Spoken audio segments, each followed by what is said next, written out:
Hi everyone, wherever you are in the world, and welcome to my YouTube channel. I'm Kerry Clancy and I'm here in Bali. I'm an energy healer and a meditation teacher.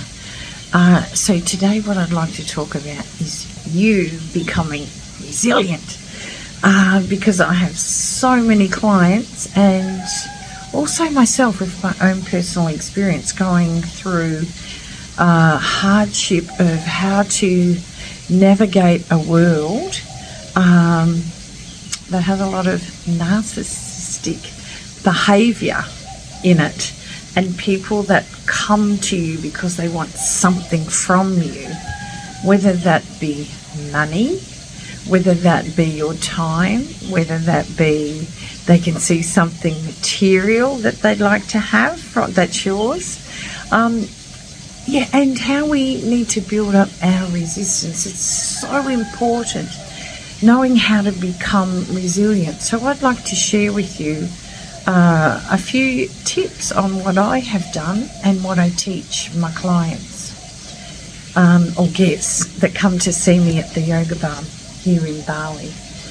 So the first thing is to identify what is inside you that's upsetting you about them.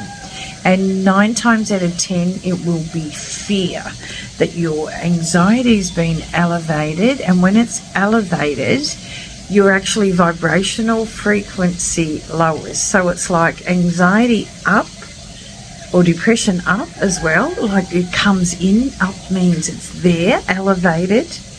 And then your vibrational frequency slows down. So you're no longer up there in the rhythm of the heart, of manifesting, of love and peace and harmony. So what I do is I sit in it. It's so important that you get to know yourself, not others and how they're reacting.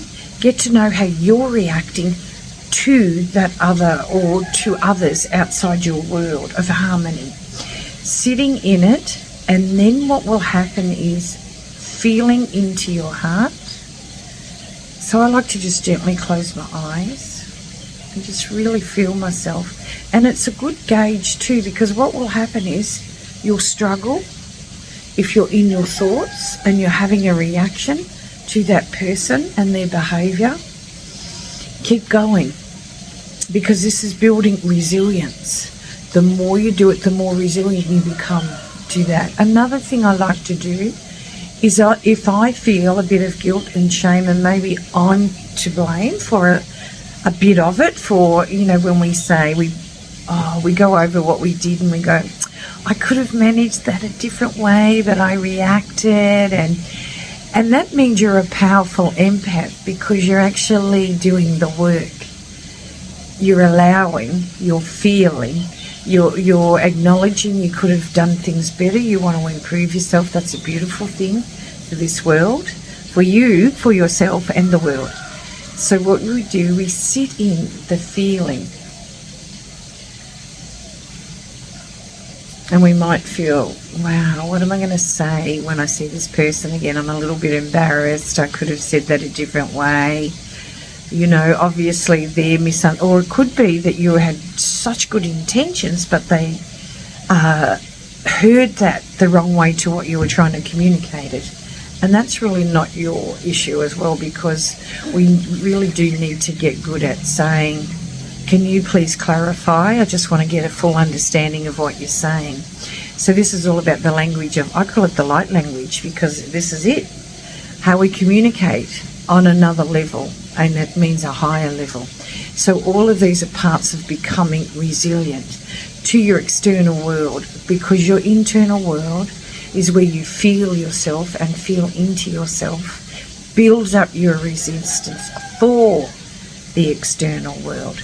And it's not easy some days, but acknowledge that. If you're not having a day where you think you can give it your best, well, honour you for that. And maybe you just need to pull back, that you're driving it too fast, because it really is about slowing down and feeling. I don't know what it is, but every time I close my eyes, I just get this powerful, bright green, and it's shaped in a diamond. So I'm loving it, and I want to send that out to you. I'm hoping you can receive it, and it's got a code on it. Sometimes I get symbols, and I know a lot of other people do that as well. When they start to meditate, they receive a symbol. It just means that they're receiving from a frequency, and the symbols are usually, from the research I've done, are coming from the Egyptian, Sanskrit, is that the word? Whatever, holographics, I think it's called, something like that. Anyway, the ancient symbol. So, but back to becoming resilient.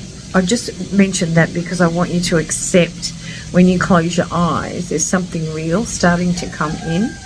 And when we start to speak, just like I'm speaking now, speaking to you out there in the world about managing resilience, there's a frequency that's tuning in to what I'm saying, because I'm sharing a language, if you will, a language that to change behaviours for the highest goodness of others.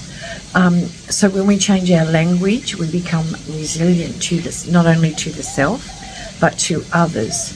So another way to build up your resilience is to, so not only sit in it, sit in what's happening. How can I do this in another way? What is going on for me? Is it anxiety? Do I need to pull back and just have time for myself today until the anxiety, because anxiety is a trigger from the past, feel into it. And it's not about looking at it for blame and past lives and things like that, because too of